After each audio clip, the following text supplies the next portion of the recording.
Hey everyone, it's Joe again. Just want to give an encouragement to fellow believers and Christians. I don't know why that thing, my phone bings every time I'm making a video. But anyways, want to give encouragement to fellow believers and Christians out there that are going to colleges who are having evolution shoved down their throat and things of that nature. To stay strong, all kind of stuff. Pretty much, when I was in college, I had to take some extra classes that had nothing to do with my major that I was going for at the time. And so I decided I was going to pick classes that I would actually enjoy. And so I picked astronomy, the study of the stars. While I was in there, I got to know my professor quite well. We became decent friends, I guess you could say. His side versus mine, but we still respected each other. I always was active in the class. I didn't just sleep in the class or just show up and take notes and leave. Me and him would have very long conversations inside the class. We even went out to an observatory once and looked at the stars and planets and stuff. One thing I do want to mention, though, and this is the reason I'm making the video, is that pretty much astronomy, the study of the stars, is nothing more than charts, maps, and math problems. Now, if you know anything about math, if you've done anywhere, if you've done 10th grade or 11th grade math, you would know there's things called proofs, or proofs, whatever you want to call them. Pretty much that when you do a mathematical equation, that you can come up with more than just one answer for the solution or for the question. Now, to find out which one actually works in reality and which one does not is just an extra number that comes up. We do what's called proofs. Now, what you do is basically you take the original equation, you work it out and get your different answers. Then you take it and you flip it. Pretty much you take the answers, add them into the beginning of the thing, and work it out to see which one actually balances back out at 0. Or equals balance out to whatever you need it to balance out to. If it does not, it's an extra answer, though it's not actually able to work in the real world. So we just toss it out. After doing about a 30-minute equation on the board and doing it step by step and everything, he turned around with his hair all out here and everything. He had a nice little fro and everything. White men with fros are always cool to me. I don't know. I just always think they are.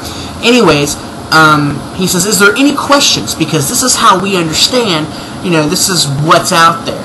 And so, quietly, I just rose my hand and I had a smile on my face. And so he knew I had something we were going to discuss about for at least 5 minutes, if not 10, because we try to keep our talks inside the classroom short because of time, wouldn't permit us to go on like we would like to do.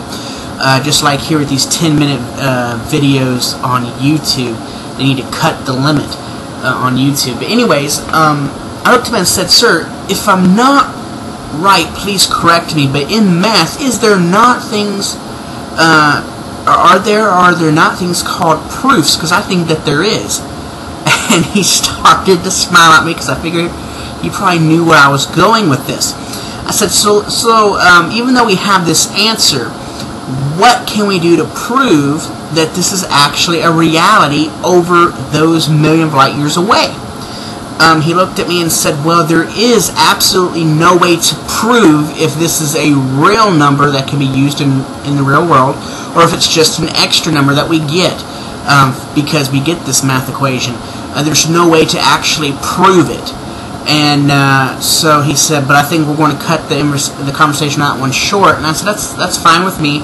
I just want to make sure that everyone in here knew that there is absolutely no way to prove if this math equation actually does prove anything at all, or if it's just an extra number equation that needs to be thrown out because it actually doesn't work in real life scenarios. He smiled at me and he said, "Well, I think, sir, you're trying to say is that you have to have faith that this stuff actually is true." I said, "Well, sir, those were your words, not mine. But like I said, we were good friends and we like to joke with each other. But I just want to let you all know out there, you can hold a good argument for the Christian faith in colleges. if you do it the correct way.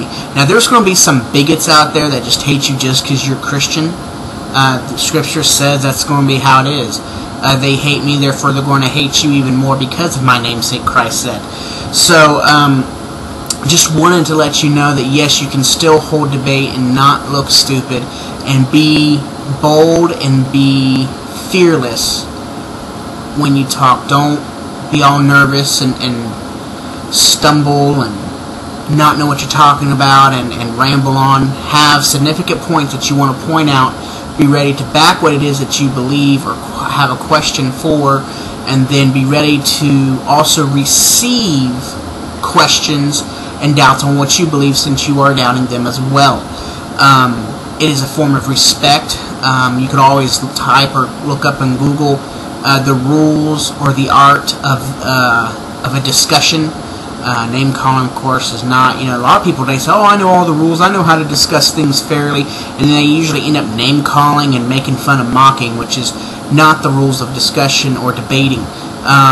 If you Googled the rules or laws of debating, you'll find, there's certain guidelines. If you keep yourself within these guidelines, just like I did with my professor, you'll see that many a professor is not so much completely shut away by that idea, because most of things are philosophies and theologies and stuff like that that they have to keep an open mind for, that they cannot completely shut out, or they're not doing their job correctly.